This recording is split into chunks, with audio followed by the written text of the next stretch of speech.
Negara yang kita cintai ini mahu membina asas yang kukuh dan untuk mengejar cita-cita menjadikan sebuah negara berpendapatan tinggi menjelang tahun 2020 ini, kerajaan mestilah melaksanakan perubahan, melakukan transformasi terlebih dahulu.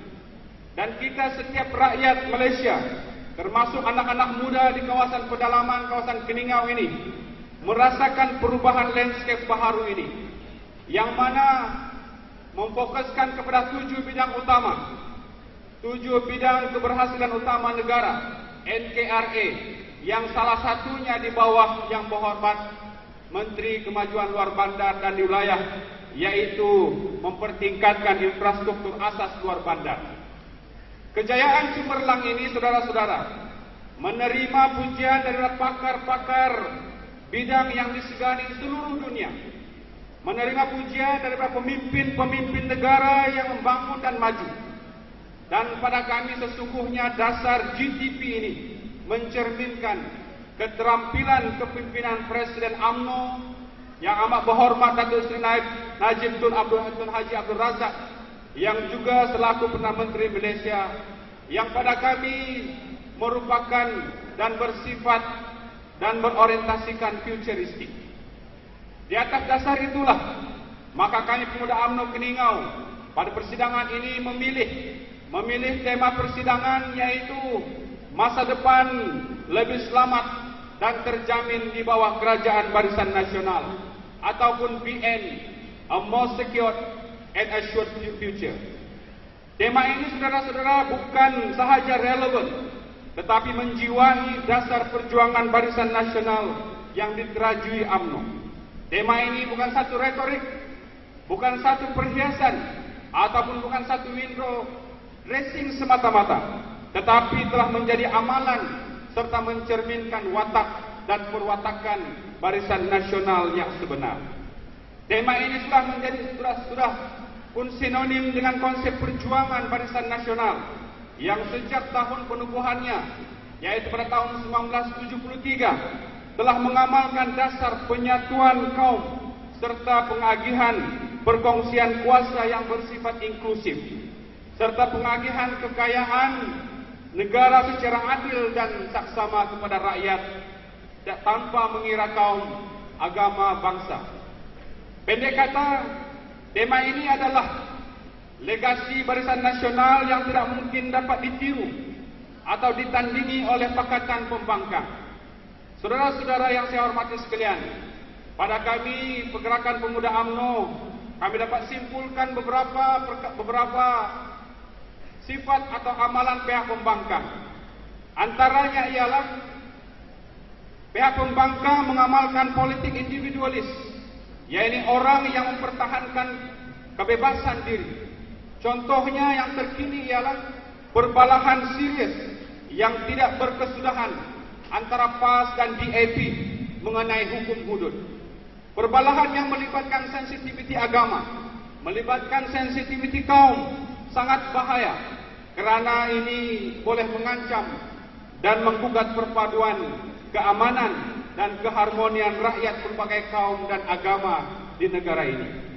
Selain itu, kita juga perhatikan amalan pihak pembangkang, parti-parti pembangkang, termasuklah di Sabah, yang bersikap individualis karena tidak boleh berkompromi antara satu sama lain, malahan cuba bersaing antara mereka.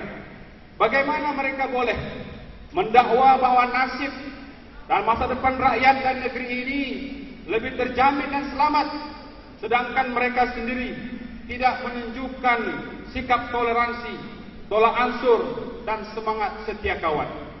Saudara-saudara yang saya hormati sekalian, Pakatan Pembangkang bukan saja mengamalkan sikap individualis, malah mengamalkan sikap yang kita panggil sebagai amalan politik impes ataupun tiada jalan keluar, jalan mati.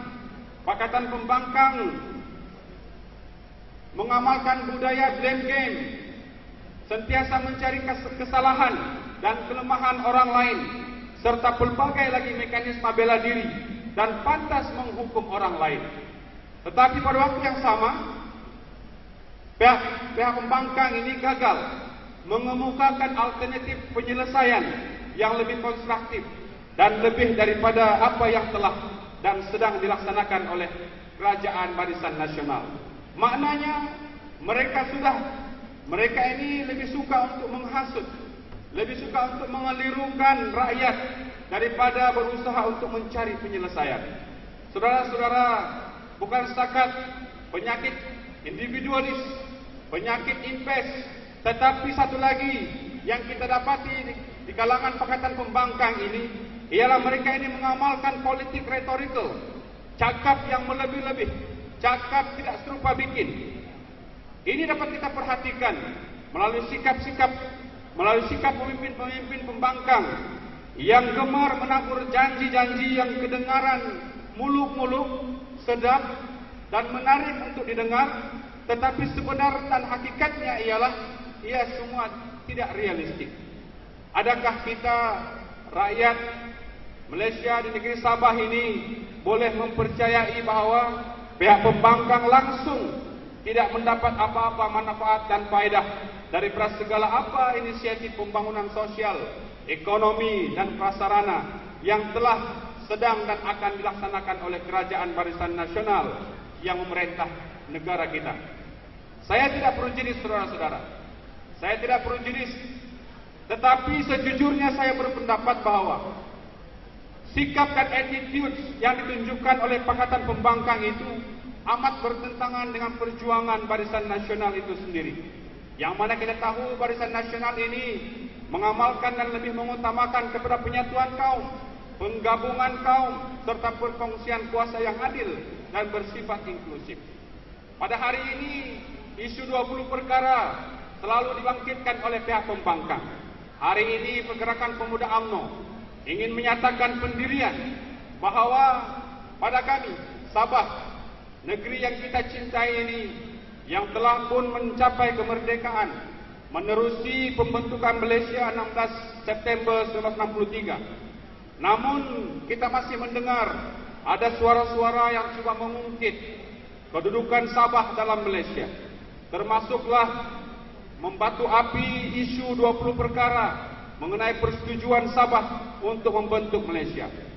Saudara-saudara yang saya hormati sekalian, isu 20 perkara ini memang sentiasa mendapat perhatian kalau dan dianggap sebagai perkara yang paling dekat dengan jiwa rakyat Sabah.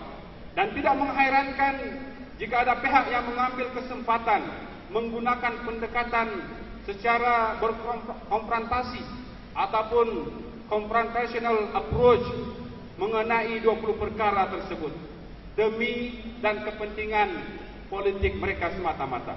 Namun pendirian kami anak-anak muda di kawasan pedalaman, termasuklah diri saya yang lahir 10 tahun selepas pembentukan merdeka, pembentukan Malaysia, kami lebih cenderung untuk melihat, menilai dan menggarap 20 perkara itu dengan lebih mendalam, yaitu berdasarkan kepada situasi dan realiti semasa.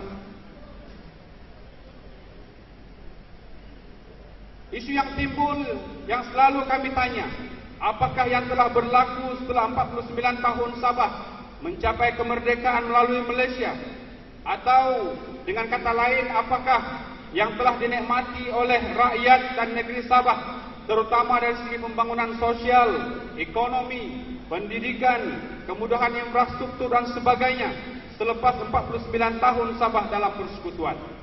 Secara analisisnya, saudara-saudara, kita tidak dapat menafikan bahawa pembentukan Malaysia telah memberi impak yang cukup besar kepada negeri Sabah dari segi penyatuan kaum, dari segi penyatuan nasional antara Sabah dan Semenanjung. Penyatuan ini berlaku disebabkan faktor-faktor tertentu, termasuklah melalui perkahwinan, ikatan kekeluargaan, semangat persaudaraan kerana persamaan dari segi amalan budaya, sosio-ekonomi dan praktik kehidupan.